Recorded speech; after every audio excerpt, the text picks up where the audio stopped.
Oke, bismillah. Assalamualaikum warahmatullahi wabarakatuh. Bismillah, kita lanjutkan ngaji kita. Malam hari ini kita ganti sesi. Malam ini kita membuktikan dawuhnya Al-Mukarram Plato bahwa raja terbaik itu harusnya seorang filosof.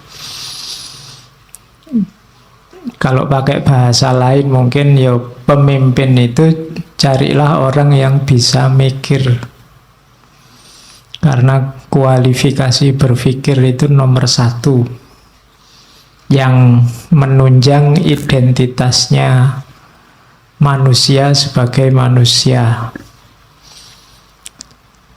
Nah, saya awali dari kebaikan.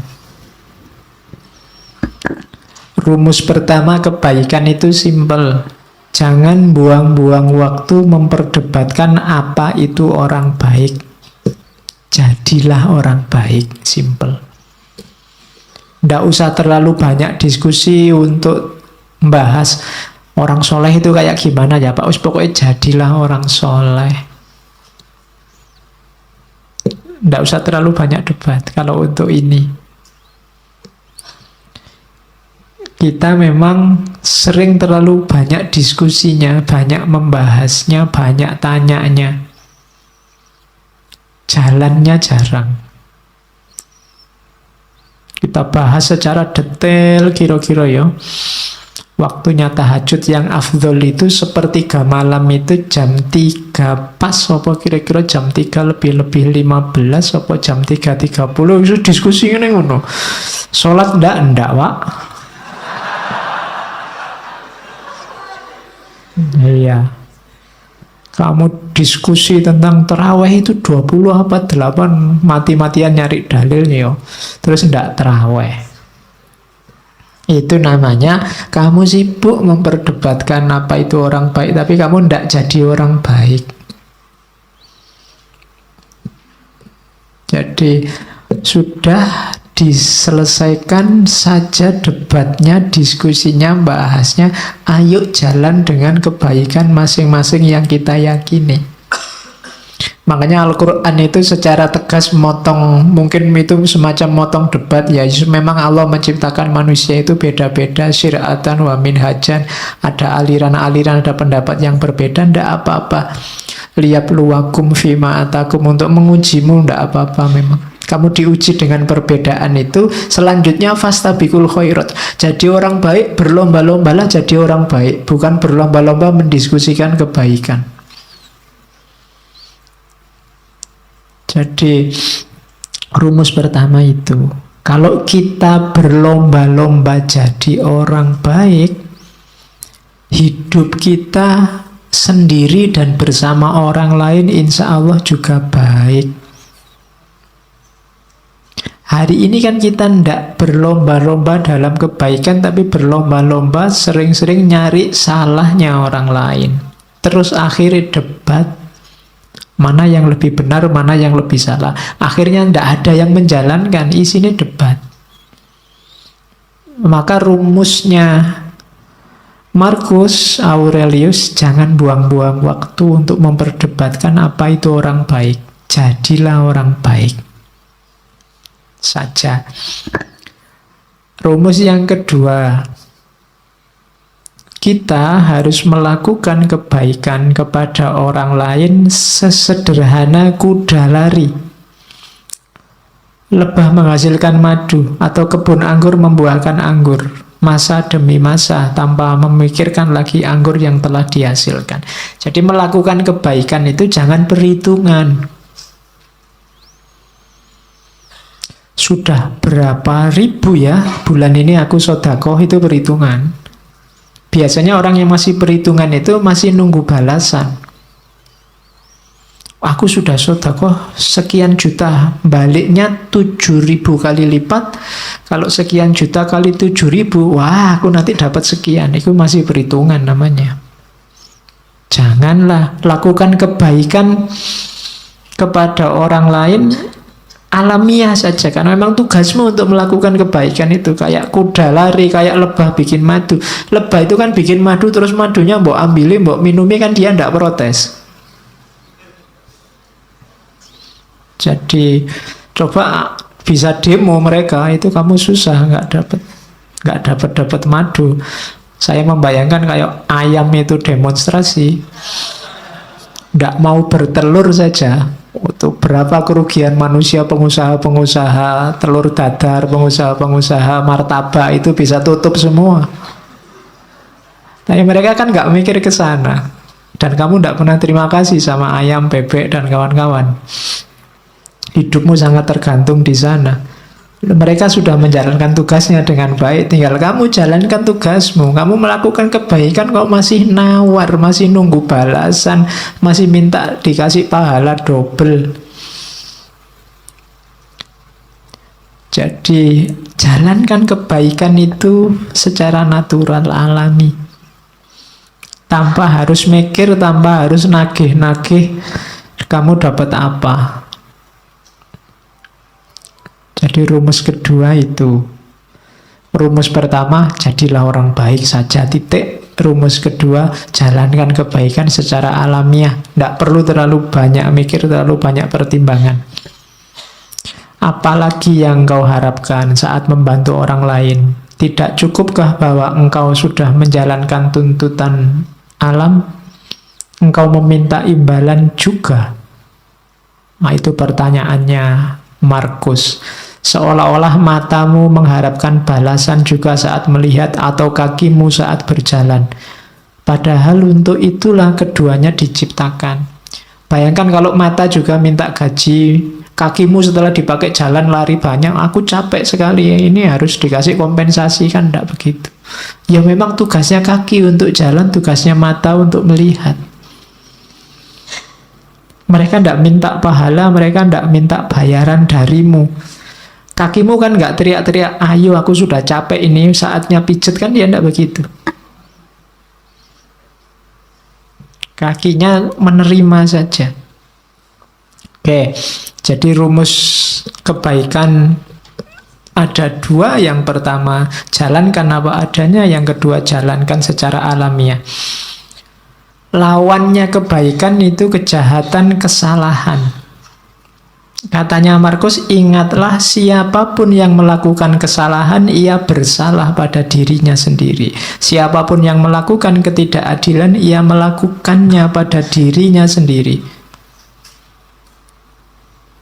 Yang dilakukan apa? Membuat dirinya jahat, mengacaukan ritme alamiahnya sendiri tadi. Kesalahan apapun yang kamu lakukan itu sebenarnya kamu sedang bersalah pada dirimu sendiri. Man amila solihan fali nafsih wa man asa'a fa'alaiha. Barang siapa beramal baik itu untuk dirinya sendiri, dan barang siapa beramal jelek juga untuk dirinya sendiri. Kalimat ini cocok sama dalil itu, meskipun ini jauh lebih dulu, karena ini tahunnya kan Masehi awal. Jadi kebaikan itu lawannya salah, dan ketika kalian melakukan kesalahan, yang kamu hancurkan adalah dirimu sendiri, bukan orang lain, meskipun salahnya pada orang lain. Ini rumus selanjutnya, kebalikannya rumus tadi, sama-sama simpelnya. Kalau tidak benar ya jangan dilakukan. Kalau tidak baik, tidak benar untuk dikatakan, ya jangan dikatakan. Rumus selanjutnya, jangan bertindak seolah engkau akan hidup 10.000 tahun lagi. Kematian akan menggantungmu. Saat engkau masih hidup, milikilah dan masih memiliki kekuatan, lakukan kebaikan. Karakter yang sempurna itu hidup setiap hari seakan ini hari terakhir, tanpa membuat kacau, tanpa tidak peduli, tanpa pura-pura. Jadi lakukan kebaikan sekarang. Nggak usah nunggu nanti, nggak usah membayangkan besok lah Pak kalau tua Pak saya tobat, saya mau nyufi, saya mau nyepi, zuhud, uzlah. Lah kok nunggu besok? Durasi kita terbatas loh, sementara loh. Kalau kamu berbuat baiknya nunggu, nanti kalau nggak sempat berbuat baik gimana? Ya lakukan sekarang sesuai powermu, sesuai kekuatanmu. Saya sedekahnya besok aja loh Pak kalau kaya loh. Iya kalau kamu kaya. Kalau enggak kan sumpek lagi kamu. Ya sudah, sejangkaumu, kekuatanmu berapa sekarang, sedekahlah. Nunggu apa lagi? Kamu membayangkan hidup 10.000 tahun lagi? Ya enggak mungkin, katanya Markus. Sepanjang-panjang usiamu paling berapa? Jadi orang baik dan segera lakukan kebaikan. Enggak usah terlalu banyak rumus. Enggak usah mikir, sebentar Pak, saya ingin tepat dulu, saya ingin nunggu dulu kalau jiwa saya sudah siap, sudah matang, baru saya hijrah Pak. Nggak usah. Begitu kamu tahu itu kebaikan, jalankan. Nunggu Pak, mental saya belum siap Pak. Lah nunggu kapan lagi? Wong kamu nggak bisa jamin umurmu bisa sampai besok pagi apa bisa sampai minggu depan. Jadi lakukan kebaikan sekarang. Oke. Kemudian rumus kebaikan yang lain dari Markus adalah jangan terlalu ribet, terlalu peduli, terlalu sumpek dengan pandangan komentar orang lain, keburukan-keburukan orang lain. Kita ini berbuat baik jarang, lebih sibuk bahas keburukannya orang lain. Itu kalau dikalkulasi kita itu defisit. Jadi bahas salahnya orang terus. Itu kan defisit namanya. Berbuat baiknya jarang. Katanya Markus adalah sesuatu yang menggelikan. Menggelikan itu berarti hasilnya orangnya harusnya ketawa. Saat orang tidak menghindar dari keburukannya sendiri, yang ini mungkin dilakukan. Namun orang lebih suka menghindar keburukan orang lain yang tidak mungkin dilakukan. Yang kita bahas selalu keburukan orang lain. Yang ini susah, bahkan tidak mungkin untuk dilakukan. Orang lain punya dunianya sendiri. Yang lebih gampang adalah mengubah keburukanmu jadi kebaikan, tapi itu tidak kamu lakukan. Kamu lebih sibuk dengan keburukannya orang lain, seolah-olah kamu ingin orang lain itu jadi baik. Padahal itu susah karena menyangkut orang lain, bahkan tidak mungkin. Sibuklah dengan keburukanmu untuk jadi baik. Ini lebih mungkin karena kamu yang menguasai dirimu. Nah, ini rumus kebaikan. Jadi jangan capek habiskan energimu untuk keburukannya orang lain. Orang lain itu tugasmu paling mentok kan mengingatkan. Dia berubah atau tidak di luar kuasamu. Yang lebih kamu kuasai dirimu sendiri. Mau berubah atau tidak kan tergantung dirimu. Harusnya kamu lebih sibuk di sini, tapi kamu tidak sadar, tidak mau melihat keburukanmu. Yang kamu lihat selalu keburukannya orang lain. Oke, ini nasihatnya Markus. Yo rasane kan koyo kamu belajar akhlak kan malam hari ini. Padahal ini filsafat akhlaknya Romawi zaman awal abad Masehi, tahun 100-an Masehi. Ini setiap yang saya omongkan bisa kamu carikan dalilnya. Kamu cari Qur'annya apa hadisnya, insya Allah ada. Kamu pakai bahan khutbah Jumat besok. Ya. Katanya Markus, saat bertindak jangan menunda-nunda, saat berkata jangan membingungkan orang lain, saat berpikir jangan sesat, latihan berpikir yang jernih, jiwamu jangan pasif atau agresif. Pasif itu tidak ngapa-ngapain, agresif itu menyerang orang lain. Hidupmu jangan hanya mencari keuntungan. Ini rumusnya. Lakukan kebaikan segera, jangan ditunda-tunda. Kalau ada perlunya ngomonglah yang bisa dipahami orang dan bermanfaat. Jangan ngomong yang cuma membingungkan orang, apalagi menyakiti. Berpikirlah yang jernih. Kemudian mentalmu harus mental aktif, tapi tidak agresif, apalagi pasif. Aktif itu selalu mengejar, mencari yang lebih baik, lebih benar. Kalau agresif itu menyerang orang lain, nyari-nyari kesalahannya orang lain. Kalau pasif itu tidak ngapa-ngapain, nunggu takdir.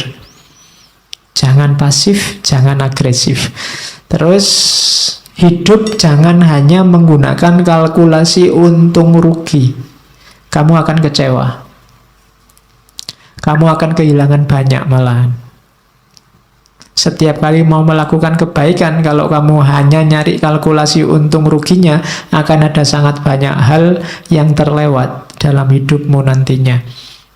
Maka Markus ngasih rumus 5 itu. Bertindak jangan ditunda, berkata jangan membingungkan, berpikir jangan sesat, jiwamu jangan pasif atau agresif, hidupmu jangan hanya mencari keuntungan. Kalau apapun yang kamu lakukan mencari keuntungan, yang ketemu justru adalah kerugian.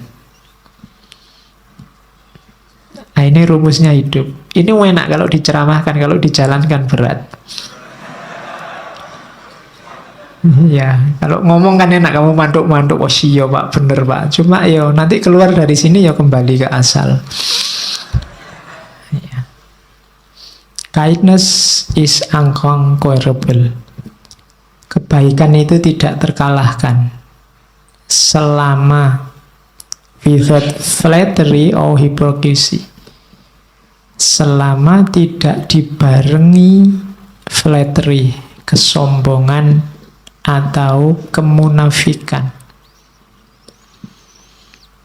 Kemunafikan berarti baiknya pura-pura. Flattery berarti baiknya berpamrih dipuji, untuk kamu bahan menyombongkan diri. Jadi kebaikan itu akan rusak kalau kemasukan flattery dan hipokrisi. Flattery berarti ada pamrihnya, dan hipokrisi berarti kamu sebenarnya tidak melakukan kebaikan, cuma pura-pura. Kalau baikmu tulus, tidak pura-pura, maka kebaikanmu tidak akan ada yang mengalahkan. Unconquerable. Mungkin pakai rumus ini yang dipakai oleh Markus, sehingga sedahsyat apapun kepahitan hidupnya, kesulitan yang dia hadapi, dia bisa bertahan sampai akhir dan jadi salah satu kaisar paling menonjol dari Romawi. Oke, saya akhiri sekian. Kurang lebihnya mohon maaf. Wallahul muwafiq, wallahu a'lam bissawab. Wassalamualaikum warahmatullahi wabarakatuh.